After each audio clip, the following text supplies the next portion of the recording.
একজন caring husband কিভাবে নিজের অজান্তেই নিজের সংসারের সুখ শান্তি নষ্ট করে ফেলে, আজকে সেই বিষয়টা নিয়ে আলোচনা করব। আমার পোস্ট ম্যারেজ কাউন্সেলিং সেশনের মধ্যে এরকম অনেক হাজব্যান্ডকেই দেখছি যারা আসলে বুঝতে পারতেছিল না যে কেন তার সংসারে অশান্তি লেগেই আছে এবং কেন তার ওয়াইফের সাথে তার কনফ্লিক্ট মানে উপর্যুপরি প্রতি সপ্তাহে বা প্রতিদিনই আসলে লেগে থাকে। এখন এখান থেকে উনি কীভাবে পরিত্রাণ পাবেন সেটা আসলে উনি বুঝতে পারেন না। আজকে মোটামুটি সেই বিষয় নিয়ে আলাপ আলোচনা করব। আশা করি যদি এই ভিডিওটা আপনারা শেষ পর্যন্ত দেখেন তাহলে লাখ লাখ হাজব্যান্ডের আসলে উপকার হবে এবং আপনারা অ্যাকচুয়ালি বুঝতে পারবেন যে আসলে আপনারা প্রচেষ্টার মাধ্যমে, এমন না যে অলসতার কারণে, প্রচেষ্টার মাধ্যমে পরিশ্রম করে আপনারা কীভাবে আসলে আপনার সংসার অশান্তি ডেকে আনতেছেন। প্রথমেই একটা কথা বলে রাখি, সেটা হচ্ছে একই ছাদের নিচে একজন মেয়ের সাথে যদি কেউ থাকে, সেটা হোক ছেলে হোক মেয়ে, ডাজন্ট ম্যাটার, কনফ্লিক্ট হবেই। কেন একটু বুঝাই বলি। যেসব মেয়েরা লেডিস হোস্টেলে থাকে, আপনি একটু খবর নিয়ে দেখবেন যে প্রত্যেক মেয়ের জিনিসপত্র একদম আলাদা আলাদা ভাগ করা থাকে। ধরেন যে একই রুম দুজন মেয়ে শেয়ার করে, কিন্তু প্রত্যেকের পানির গ্লাস, পানির বোতল, বিছানার চাদর, সাবান থেকে শুরু করে প্রত্যেকটা খুঁটিনাটি জিনিস একদম পুরোপুরি সেপারেটেড থাকে এবং কারো জিনিস কেউ টাচ করে না। এমনকি মনে করেন রান্নাবান্নার সময় আপনারা কি চিন্তা করেন, ছেলেরা যদি একই হোস্টেলে থাকে বা ছেলেরা যদি একটা মেসে থাকে, দেখা যায় যে অনেক সময় অল্টারনেট করে রান্না করা হয়। ধরেন যে সপ্তাহে 2 দিনের রান্না হচ্ছে একজন করতেছে, আবার 8 2 দিনের রান্না আরেকজন করতেছে, এরকম হয়ে থাকে। কিন্তু মেয়েদের হোস্টেলে এই জিনিসটা আপনি অলমোস্ট দেখবেনই না। প্রত্যেকে তার রান্না সেপারেটলি করে, কেউ কারো রান্নায় হাত দেয় না বা কেউ কারো খাবার খেতে ওখানে যায় না। তাই বোঝা যাচ্ছে যে মেয়েরা হচ্ছে আসলে হাইলি টেরিটোরিয়াল অ্যাবাউট দেয়ার সংসার। ঠিক আছে? তার মানে সংসার বিষয়ে তারা আসলে সেগ্রেগেশন চায়, একটা সেপারেশন চায়। কিন্তু দেখেন, একটা বিয়েতে কিন্তু হাজব্যান্ড এবং ওয়াইফ প্রায় সব কিছুই আসলে শেয়ার করে। ইকোনমি বলেন, সাংসারিক রেসপন্সিবিলিটি বলেন, জিনিসপত্রই বলেন, সবাই মোটামুটি শেয়ার করে। এবং যখন একটা মেয়ে একটা ছেলের সাথে সব কিছু শেয়ার করা শুরু করে, আমি আগেই বলছি ছেলে বলে কথা না, যে কোনো ব্যক্তির সাথে একটা মেয়ে যখন শেয়ার করা শুরু করে অনেক কিছু, তখন সেখানে আসলে মারাত্মক লেভেলে কনফ্লিক্ট দেখা দেয়। এই কারণেই মেইনলি আপনি দেখবেন বিয়ের পরেই আসলে ঝগড়াঝাটিগুলো শুরু হয় এবং প্রথমে 1 বছর কিন্তু অনেক ধরনের কনফ্লিক্ট আসলে হয়। সমস্যার কথা হচ্ছে যেটা, সেটা হচ্ছে একজন কেয়ারিং হাজব্যান্ড কনফ্লিক্টটা এমনভাবে রিজলভ করে যেটা আসলে এই যে তার ওয়াইফের যে হচ্ছে ঝগড়াঝাটি করা বা হচ্ছে কনফ্লিক্ট করার যে প্রবণতা, এটা আরও বাড়িয়ে দেয়। কীভাবে, এবার একটু আপনাকে বুঝাই বলবো। দেখেন, ধরেন যে আপনার ওয়াইফ প্রচণ্ড ঝগড়াঝাটি করছে আপনার সাথে এবং ঝগড়াঝাটি করে কথা বলা বন্ধ করে দিছে, আপনাদের মধ্যে ওরকম ইন্টারাকশন নাই। এখন অ্যাজ এ কেয়ারিং হাজব্যান্ড আপনি কী করবেন? আপনি পরের দিনই আপনার ওয়াইফের কাছে আপনি যাবেন, যে হচ্ছে আপনার ওয়াইফকে অনুনয় বিনয় করবেন, হাত জোর করবেন, বলবেন যে তোমার কী দরকার, কী চাও, কী সমস্যা। অনেক হাত পা টিপে, অনেক হচ্ছে আদর যত্ন করে, মনে করেন যে খাবারটা বাইরে থেকে এনে অনেক কিছু করে আপনি তার রাগটা ভাঙাবেন, তাই তো? কেয়ারিং হাজব্যান্ড তো এই কাজই করবে, তাই না? তাছাড়া তো অন্য কিছু করবে না। এখন দেখেন, আপনাদের মধ্যে যে কনফ্লিক্টটা হয়েছে, সেটা ছোট হোক বড় হোক, কোনো একটা বিষয়ে এক্সপেকটেশন হয়তো ফিল আপ হয় নাই, এই কারণেই হয়েছে। সেটা হতে পারে যে মনে করেন আপনার কোনো এক শুক্রবারে আপনার ওয়াইফকে নিয়ে বইমেলায় যাওয়ার কথা ছিল, আপনি হয়তো বা যান নাই। অথবা মনে করেন শ্বশুরবাড়িতে আপনার মিষ্টি নিয়ে যাওয়ার কথা ছিল, আপনি মিষ্টি নিয়ে যান নাই, দই নিয়ে গেছেন খালি। এরকম অনেক হাজার হাজার রকমের কথা হতে পারে, অনেক বিষয় হতে পারে, যেই কারণে হয়তো বা সেই কনফ্লিক্টটা হয়েছে। তো এখন অবভিয়াসলি আপনার ওয়াইফ কিন্তু আপনাকে বলবে যে আপনি এই কাজটা করছেন, এই জন্য কনফ্লিক্ট হয়েছে, ভবিষ্যতে যাতে এই কাজটা আপনি আর না করেন। Obviously as a caring husband আপনি কী করবেন? আপনি হচ্ছে অবশ্যই তাকে বলবেন কান ধরে যে এই কাজ আর হবে না, এখন থেকে এটা রিজলভ করা হবে। ধরেন যে তার যদি কোনো চাহিদা থাকতো, ধরেন সে বলছিল যে অমুক অমুক একটা মোবাইল কিনে দিতে হবে বা হচ্ছে আইফোন কিনে দিতে হবে, আপনি অবভিয়াসলি সেই ফোনটা কিনে নিয়ে আসবেন তারা ভাঙানোর জন্য। মানে সোজা কথা হচ্ছে যে যেই কারণে সে রাগটা দেখাইছে, সেই কারণটা আপনি রিজলভ করার ট্রাই করবেন।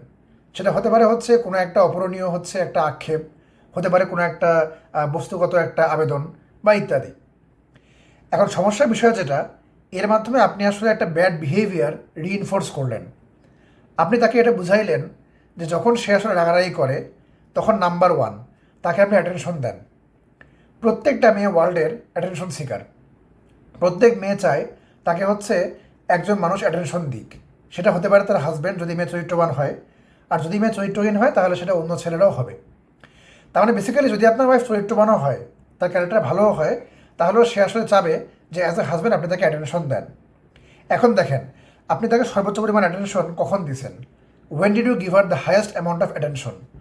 যেই মুহূর্তে সে আপনার সাথে রাগারাগি করছে, যে এই মুহূর্তে সে দ্বন্দ্ব কলহ সৃষ্টি করছে, আপনার সাথে 2 দিন কথা বলে নাই, তখন আপনি তাকে হায়েস্ট লেভেল অফ অ্যাটেনশন দিচ্ছেন এবং তাকে আপনি মানে অ্যাকনলেজ করছেন যে সে এক্সিস্ট করে, সে ইম্পর্টেন্ট ইত্যাদি ইত্যাদি। এই জিনিসটা তার মাথায় পেয়ে বসে। এই কারণে পরবর্তীতে সে আসলে অলমোস্ট পায়ে পাড়া দিয়ে বা যে কোনো একটা ইভেন্টে সে চেষ্টা করে হচ্ছে এই ধরনের কোনো একটা ঝড়াই বা সৃষ্টি করার। এটা হচ্ছে নাম্বার 1। নাম্বার 2 হচ্ছে, দেখেন আপনি দেখতেছেন যে যখন হচ্ছে সে এই ধরনের একটা আবেদন করতেছে, তখনই আপনি দেখতেছেন যে আপনি আসলে তার তার যে আর কি ইচ্ছা আকাঙ্ক্ষা বা তার যে অভাবটা, সেটা পূরণে আরও বেশি সচেষ্ট হচ্ছেন। তাহলে বেসিক্যালি তার যে সমস্যাগুলো আছে, এটা সলিউশনের একটা অন্যতম প্রধান পথ হচ্ছে কি? অন্যতম প্রধান পথ হচ্ছে এই ধরনের রাগারাগি মানবিমান খেলাধুলা করা আপনার সাথে। দেখেন, একটা বাচ্চা জন্মের পর কেন কাঁদে? যখন তার মায়ের দুধের জন্য মানে চাহিদা সৃষ্টি হয়, তখন সে কান্নার মাধ্যমে প্রকাশ করে যে আমার এখন দুধ লাগবে, তাই তো? ঠিক সেরকম আপনার ওয়াইফও এখন মোটামুটি এভাবে রিইনফোর্সড হচ্ছে যে যখনই আসলে সে আপনার প্রতি মানবিমান করে, ঝগড়াঝাটি করে, সাইলেন্ট ট্রিটমেন্ট দেয়, কথাবার্তা বলে না, তখনই আপনি তার অভাব পূরণের সামনে আগায় আসেন এবং আপনার যা করা উচিত তার চেয়েও অনেক বেশি করেন। তো এই কারণে তখন যেটা হয়, যে কোনো সমস্যা, যে কোনো কনফ্লিক্ট, অ্যাটেনশনের অভাব, বা মনে করেন যে আপনি ব্যস্ত আছেন, আপনি মনে করেন অফিসে একটু বেশি সময় দিচ্ছেন, হতেই পারে যে আপনার অফিস বা ব্যবসায় প্রেশার একটু বেশি যাচ্ছে। তো সবগুলো সময় দিয়ে আসলে সে আইদার অ্যাটেনশন সিকিংয়ের জন্য অথবা কোনো একটা জিনিস, সেটা ছোটো হোক বড় হোক, আপনি তাকে দেন নাই, এই জিনিসটা পাওয়ার জন্য আপনাকে সে আসলে ঝগড়াঝাটি, দ্বন্দ্বকলহ এই ধরনের বিষয় সৃষ্টি করে। এখন আপনি বলতে পারেন, ভাইয়া তাহলে আসলে অ্যাজ এ কেয়ারিং হাজব্যান্ড আমার আসলে উপায়টা কি, আমি কি করব? উপায় হচ্ছে এখানে আসলে একটাই, খুব সিম্পল উপায়। কথাটা শুনলে খারাপ লাগবে, তবুও বলি। যখন আপনার ওয়াইফ খুব খুব মানে চিল্লাচিল্লি, ঝড়াঝাটি শুরু করবে, তাকে আপনি কোনো ধরনের পাত্তা দিবেন না। এটা হচ্ছে নাম্বার 1। মানে ধরেন সে চিল্লাচ্ছে, আপনি অবশ্যই সেখানে গিয়ে যোগদান করবেন না, বা আপনি সেখানে কোনো ঘি ঢালবেন না, বা আপনি কিছুই করবেন না, সোজা কথা। হয় আপনি বাসায় আসতে করে বাসার দরজা খুলে আপনি বাইরে চলে যান, 1 ঘন্টা পরে আসেন, না হয় আপনি নিজের কাজ করেন, তাকে পাত্তা দিয়েন না। আর যখন সে আসলে আপনার সাথে কথা বলা ছেড়ে দিছে, আপনিও কথা বলেন না। 5 দিন যাক, 6 দিন যাক, 7 দিন যাক, কোনো ধরনের ইন্টারাকশন করেন না, কোনো ধরনের অ্যাটেনশন তাকে আপনি দিয়েন না। এবং সে আসলে রাগটা কেন করছে এটা আপনি জানতেও চাবেন না। জানি আমার কথাগুলো শুনতে একটু অবাক লাগতেছে, কিন্তু এটা কারণ আছে, আমি কারণটা এখনই বলতেছি। এর মাধ্যমে যেটা হবে, 1বার 2বার 3বার, এরপরে সে বুঝতে পারবে যে এর মাধ্যমে আসলে আমার কোনো লাভ হচ্ছে না, বরং আমার একটা মানসিক চাপ সৃষ্টি হচ্ছে, আমার হাজব্যান্ড থেকে আমার একটা ডিস্টেন্স সৃষ্টি হচ্ছে, অ্যাটেনশন তো আমি পাচ্ছিই না, বরং আমার হাজব্যান্ড আমার সাথে কোনো কথাই বলতেছে না, আমাকে বার্তাও দিচ্ছে না, এবং আমার যা অভাব সেটা ফিল আপও হচ্ছে না, আর দেরি হচ্ছে আরও। তখন সে আসলে প্রত্যেকটা সমস্যা, প্রত্যেকটা মানবিমান, প্রত্যেকটা চাহিদা, অ্যাটেনশনের অভাব, এগুলো আসলে আপনার সাথে আলাপ আলোচনা করে ফিক্স করার চেষ্টা করবে।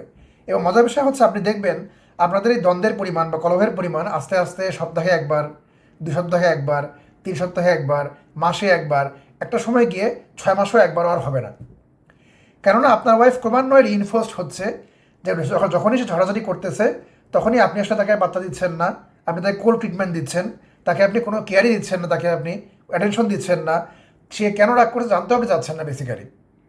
এবং এর মাধ্যমে সে আসলে খুব ফ্রাস্ট্রেটেড হবে, এবং সে তখন বুঝবে যে আসলে এইটা ভালো বিহেভিয়ার না, বরং অন্য কী করা যায় যার মাধ্যমে আসলে এই বিষয়গুলো, ভ্যালিডেশন, অ্যাটেনশন, জিনিসপত্র যেগুলো যাচ্ছে সেগুলো হচ্ছে পূরণ করা, সেগুলোর চাহিদা, এই বিষয়গুলো পাওয়া যায়। তখন সে আসলে আপনার সাথে ভালো বিহেভ করবে।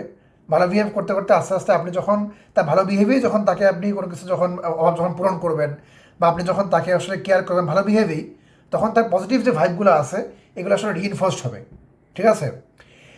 এখন এই বিষয়গুলো যখন আসলে কোনো মেয়ে শুনতেছে, সে নিশ্চয়ই ভাবতেছে যে মেয়েরা কি বাচ্চা, তারা এই ধরনের কাজ করবে? হ্যাঁ, মেয়েরা বাচ্চাই। একজন হাজব্যান্ডের কাছে একটা ওয়াইফ বাচ্চা। এখন আপনি চিন্তা করছেন, হয়তোবা আমি চিন্তা করতেছি যে একটা মেয়ের বয়স হয়তোবা তার হাজব্যান্ডের চেয়ে 5-6 বছরের কম, এই কারণে না।